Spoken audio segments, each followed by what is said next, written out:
बिस्मिल्लाहिर्रहमानिर्रहीम ला इलाहा इल्लल्लाह मुहम्मद रसूलुल्लाह सल्लल्लाहु अलैहि वसल्लम। दोस्तों आज मैं ਤੁਹਾਨੂੰ फ्रिज ਦੀ ਥਰਮੋਸਟੇਟ ਦੇ ਬਾਰੇ ਦੱਸਣਾ ਚਾਹੁੰਦਾ। ਇਸ ਦਾ ਕੀ ਫੰਕਸ਼ਨ ਹੈ ਤਾਂ ਫ੍ਰਿਜ ਕਿਹੜੀ ਜਗ੍ਹਾ ਤੇ ਹੁੰਦੀ ਹੈ।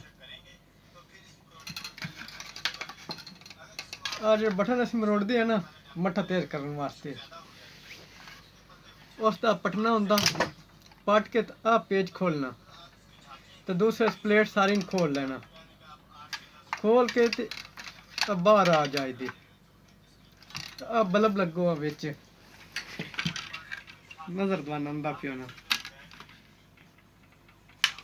इत्थे बल्ब लगा हुंदा। जो दरवाजा खोलिए ते बल्ब बल जांदा, दरवाजा बंद करिए ते बल्ब बुझ जांदा। उस नाल एक छोटा जिहा बटन लगा हुंदा,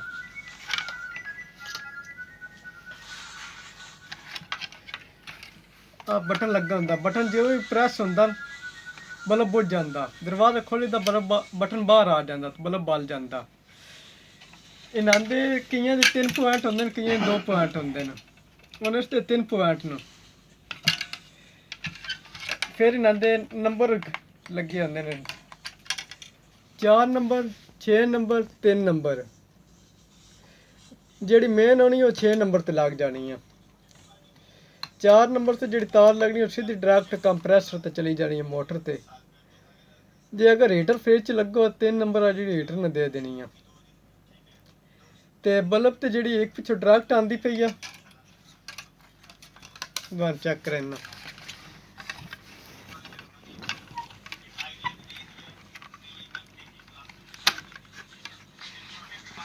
ग्रे तार जी पिछों आ रही है बल्ब दे होल्डर ते लग गई है एक पॉइंट ते। दूसरी तार जी वो आके तो थर्मोस्टेट ते लग गई है। थर्मोस्टेट से तार निकल के इस बटन ते आ गई है। बटन जो ही दरवाजा बंद होंदा बटन अंदर आंदा, बल्ब साडा बुझे होंदा। जिस तरह दरवाजा से खोलना बटन बाहर आना ते बल्ब दे होल्डर ते तार जा रही है, फिर बल्ब साडा ऑन हो जाना। इस नाल एक पैप जे लगा होंदा कैपरी जे,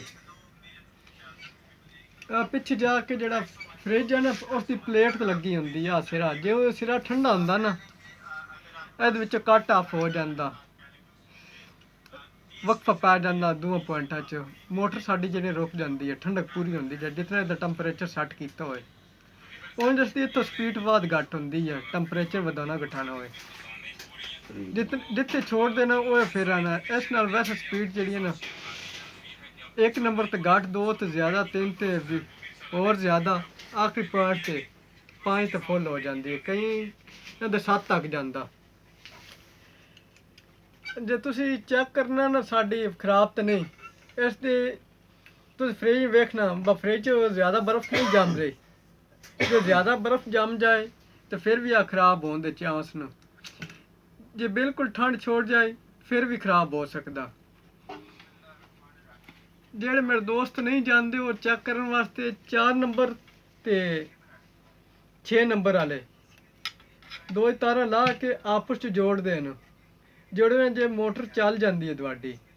फिर तुसी इस तरह करो, जिस तरह इनू खोलना ना इस दे नाल दा सेम लिया के ते फिर ला देना। हाँ मीटर है, मैं चेक करा देना। कंटिन्यूटी तस मीटर रखते हैं।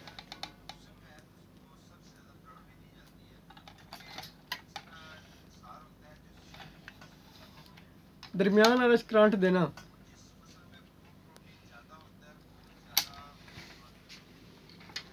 बिजली रही रहती है। आ दूसरे हीटर ते जा रहे हैं, आ मोटर ते जा रही है। ਅਸੀਂ ਨੂੰ ਫਿਰਦੇ ਹਾਂ ਜਿਵੇਂ ਟਿਕ ਹੋਣੀ ਹੈ, ਮੋਟਰ ਦੀ ਬਿਜਲੀ ਕੱਟੀ ਜਾਣੀ ਹੈ। ਹੁਣ ਮੋਟਰ ਦੀ ਬੰਦ ਹੋ ਗਈ ਹੈ।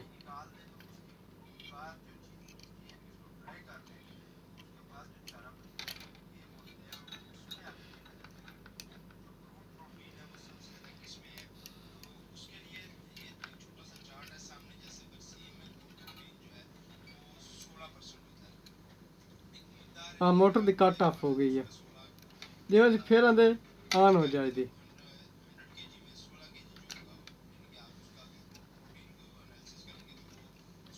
ऑन हो गई है। आ 2 तारां जड़ियां ना आ रथ लगदा इत्थे बाडी नाल, जी है। और नेक्स्ट वीडियो च मैं तुहानू बकायदा इन्हां सारियां चीज़ां प्रैक्टिकल करके ना वायरन मुकम्मल करके तुहानू समझा देवांगा। जेह्ड़े मेरे दोस्त ने ना जेह्ड़े कम्म सीखना चाहते हैं वो बस वीडियो देखते जान ते वीडियो ने एक बार सब्सक्राइब कर देन तो फिर हर आने वाली वीडियो जेह्ड़ी है ना शो होंदी रवे दी लाइक भी कर देन। इन्ना फ्रिज दा वाशिंग मशीन दा एयर कंडीशन दा इलेक्ट्रॉन दा कोई कम मुश्किल नहीं बंदा जे थोड़ी भी कोशिश कर लेते। मेरी अपनी कोई दुकान नहीं वैसे मैं शौक है कि मैं दूसरा एक चीज लाना खोल के तजर्बे करता रहना। मैं कहना मैं तुस भी सीख जाओ। जी जी ठीक है दोस्तों फिर अस्सलाम वालेकुम। वीडियो लंबी ना हो जाए अगली वीडियो फिर मुलाकात होगी इंशाल्लाह।